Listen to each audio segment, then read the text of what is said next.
Today I have 6 budget-friendly DIYs for you.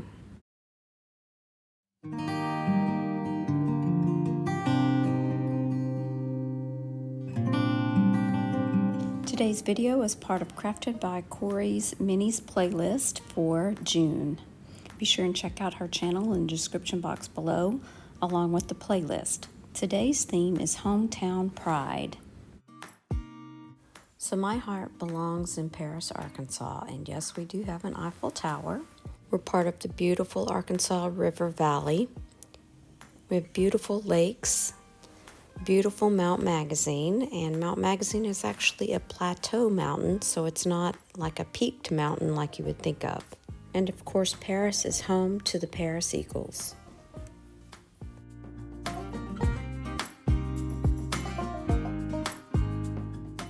For this project, I'm using one of these tags from Dollar General. I'm also using one of these stamps from the Dollar Tree.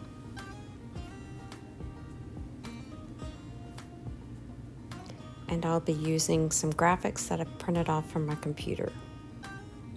First, I'm going to give this a coat of white Waverly chalk paint. I'm not painting over that trimming around the edge because I know I wouldn't get that put back on straight. So I'm just painting the inside, and it did take a couple of coats to get those words covered. Then I'm taking a sanding sponge and I'm going to sand around that new paint just to make it look like it's always been there. With my graphic, I'm going to use some carbon paper and trace it onto my tag, and then I'll trace around it with the black paint pen.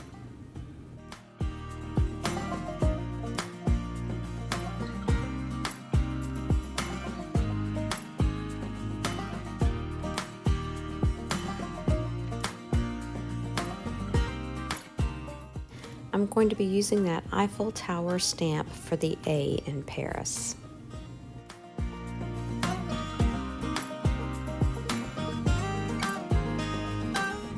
Once that's all completely dry, I'm using my finger sander again just to sand over the words to make them blend in a little bit better.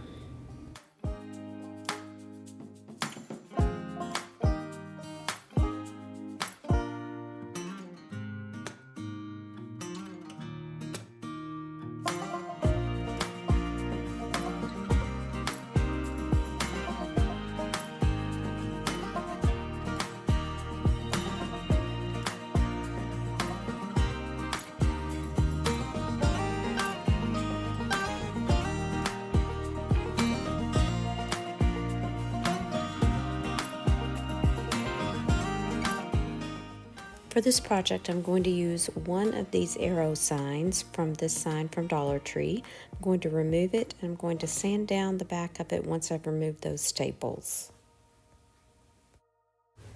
This is a piece of scrapbook paper from Hobby Lobby, and I'm not using this, but it is my inspiration for this piece. So I want to layer the paint onto this sign so that it looks old and chippy using those colors in that paper. So first I'm using the Agave paint from Waverly, and I'm just going to give that one coat of that paint.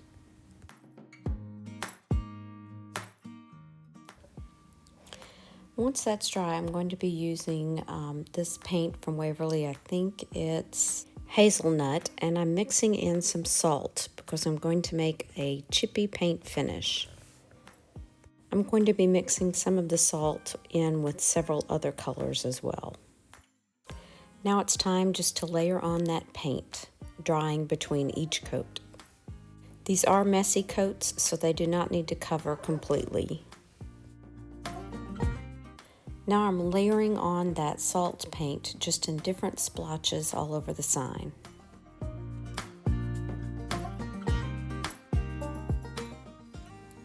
Now for the next coat of paint, I'm not mixing any salt, I'm just painting over it with Dusk by Waverly. Now it's time to make the magic happen. I'm going to be using my palette knife, and I'm just going to scrape away at that salty, chippy paint, and it's going to reveal the colors underneath.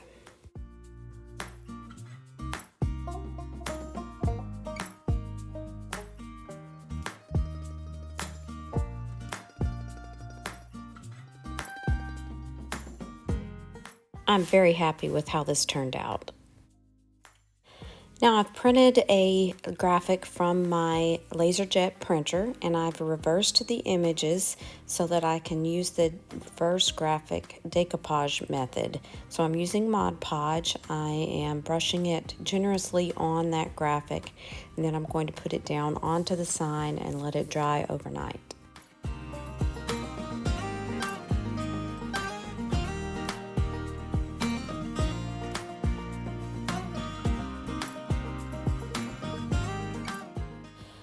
The next day, I made sure to use a wet paper towel and I dampened the image just until you could see those letters coming through the paper. And then I'm using wet fingertips just to rub that paper away. I apologize, I missed some of the footage on that. But you can see it worked out perfectly. I'm very happy with it.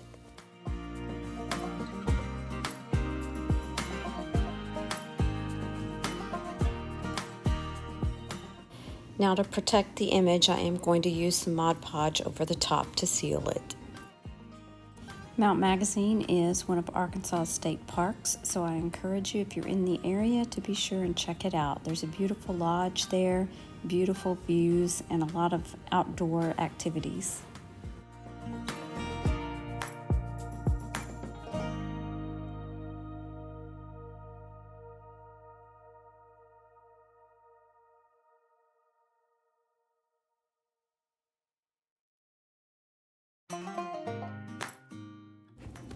Project number 3, I'm using this tag from Target Dollar Spot. I'm going to remove the twine hanger and I'm going to give it several coats of Folk Art Antique Green chalk paint. Just for the sake of time, I only painted one side of this sign as well as the edges. On this particular day, I was in the mood to use my Cricut, so I did use a cutting machine to cut out this decal, but you certainly would not have to do so.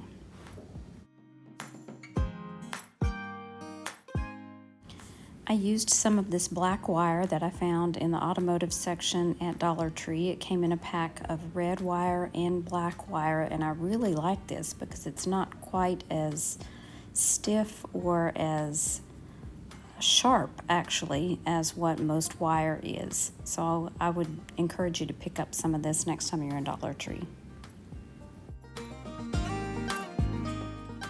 And here's a look at our population sign, a small town with a big heart. I still have family in Paris and I visit as often as I can, but I haven't lived there in about 35 years. For the last 20 years, I've lived in Baton Rouge, Louisiana, so these next 3 projects are Cajun-inspired. In Baton Rouge, we have plenty of crawfish, plenty of Mardi Gras, and plenty of the LSU Tigers.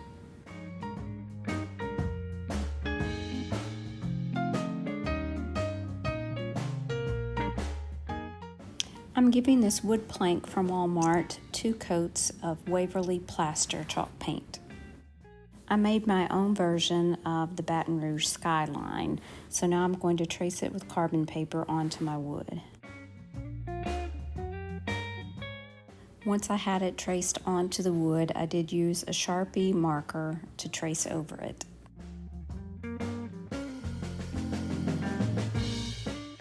Now I'm going to give it a light sanding just to get rid of any imperfections. Now I'm going to use my cutting machine to add the words Baton Rouge right down here in the corner.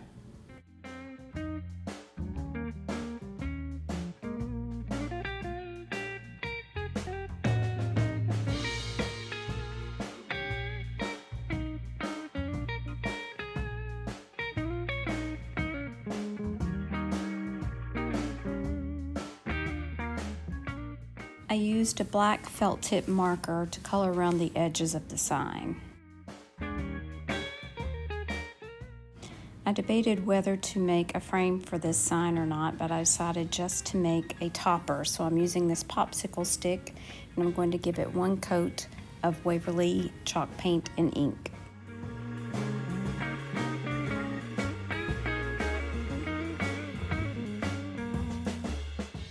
I used super glue, wood glue, to glue the popsicle stick to the top of the sign, and then I did add a twine hanger at the back.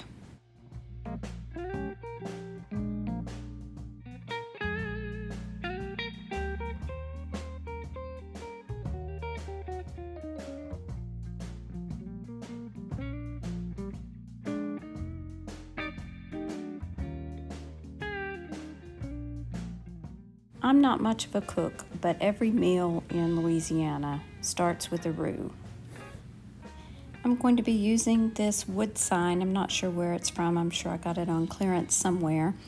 But I did paint it with Waverly ink chalk paint, and then I did rub the edges with candle wax. Now I'm giving it a messy coat of Waverly white. Using my finger sander, I'm going to sand away any of the paint on the edges where I rubbed that candle wax.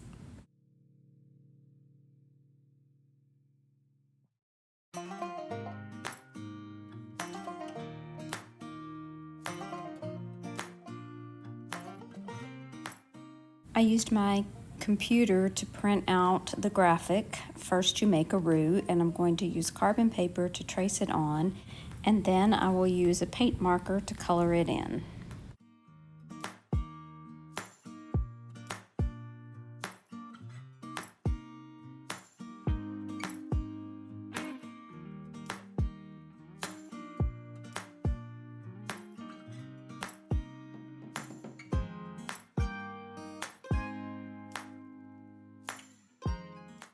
And now I'll sand over the top again just to get rid of any of those imperfections.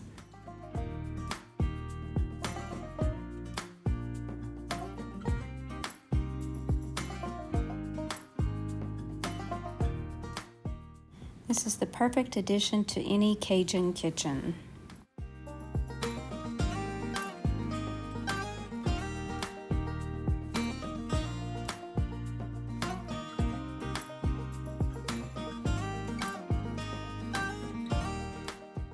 Another staple in the Cajun household is crawfish. For this project, I'm using some Crayola Model Magic to make a potato. Once I had it formed and I let it dry overnight, I went ahead and painted it brown like a potato. But I wasn't thinking that's not the kind of potatoes that we use in crawfish boils. So I repainted it to make it into a red potato. This is a little bucket that I thrifted here recently, and I'm adding in some filler. I love the red filler on top. It looks a little bit more like crawfish. And I'm also going to find a use for the mini Beanie Babies that we had from years ago when my kids were little. I'm also using some Dollar Tree toy corn and a lemon, along with our new red potato. Let me know what you think about this one, and let me know if you've ever been to a crawfish boil.